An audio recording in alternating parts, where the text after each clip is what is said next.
What's up, everybody? My name's Travis Crotwell, and I'm here today to tell you a little bit about my story. And my story is a story that points to how big and amazing and awesome our God is. My story begins at an early age, and really just started making poor decisions at an early age. Starting around the age of 12, got caught up in some things that really led me down a dark path. And as I look back at my life, that path left a wake of destruction. Hurt lots of people. I was very manipulative and,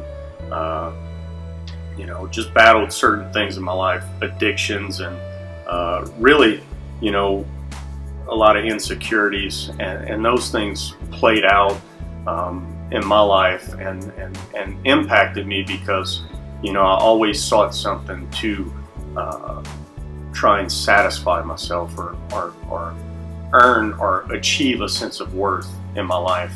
And so through my life, just battling and battling and battling, always finding myself left empty. And so I guess about, 4 years ago now, 4.5 years ago now, started attending church with my wife. She was my girlfriend at the time, but it was really when I was exposed to who Jesus was, and I can remember the very first time I walked into church, just feeling this overwhelming burden of my sin in my life, and just pressing in on me. I really couldn't pay attention to what was being sang or what was being preached. I just really wanted to bust out in tears, and that was the very first time I walked in, and just continued to suppress that week after week as we visited church, until I found myself on March 12th, 2013. It was a Tuesday afternoon,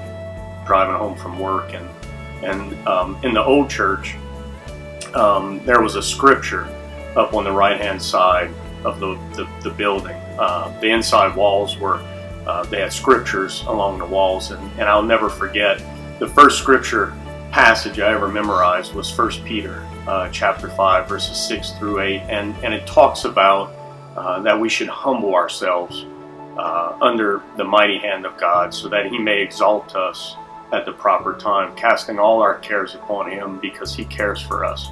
But it closes by saying, be sober and be vigilant, because your adversary, the devil, roams around like a roaring lion, seeking whom he may devour. And I would see that passage, and I would think about that in my life, and how prideful I was, and how I thought I had everything put together. And I did a good job of portraying that image. I would go around just looking like I had it all together, but on the inside really just falling apart. And it took me on that day, March 12, 2013, to finally recognize that I couldn't figure it out on my own, or couldn't continue to live this life in my own wisdom, that I had to humble myself and truly surrender fully to God. And in that moment, Christ came in and redeemed me. He saved my soul. And so looking back at my life, just knowing how devastated and how empty and how helpless and hopeless I felt on the inside, it's really driven me to respond to my salvation and live a life in active obedience to God. He calls all of us to go. And so I try and live every day of my life going for Christ, not for Travis or not for any other reason, but just to make the glory of God's name known, and make the love of Christ known to everyone, because He loves us all. And so as I began to walk with Christ, seeing brothers around me who were so passionate and zealous for God, it really encouraged me to begin to actively walk with Christ. And shortly thereafter, started participating in the Living Water ministry. And that ministry, we used to go down to the Sugar Bowl. I guess for about 2 years, we went to the Sugar Bowl weekly, and just really got to interact with people and connect with people and build relationships with people. And it was really the first time I was exposed to what would be known as relational evangelism, where we just connected with people and poured into their lives. And through that season, we got to see some powerful transformations take place, all to the glory of God. And then that continued, and even though our location changed, our mission was always the same: to make the glory of God known in our community. And so, currently today we're visiting a apartment complex in Thibodaux, where we have a group of ladies who are pouring into a group of children weekly.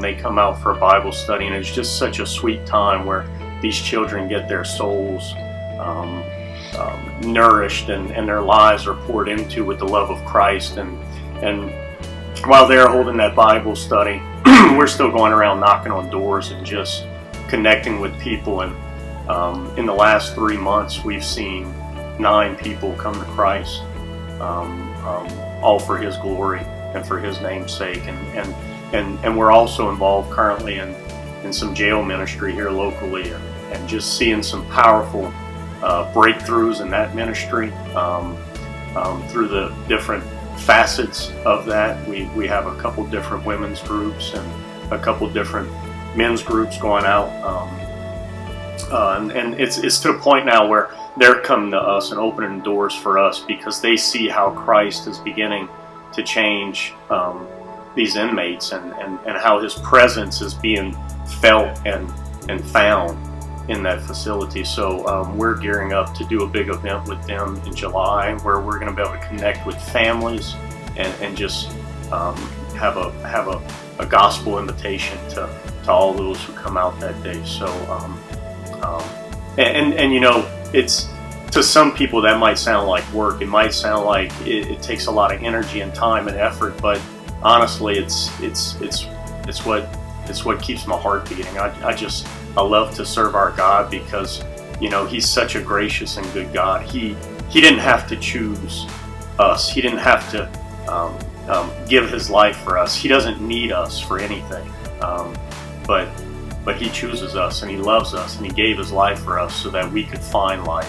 And when that's ringing true in your heart, it's all you want in life, is to serve our God.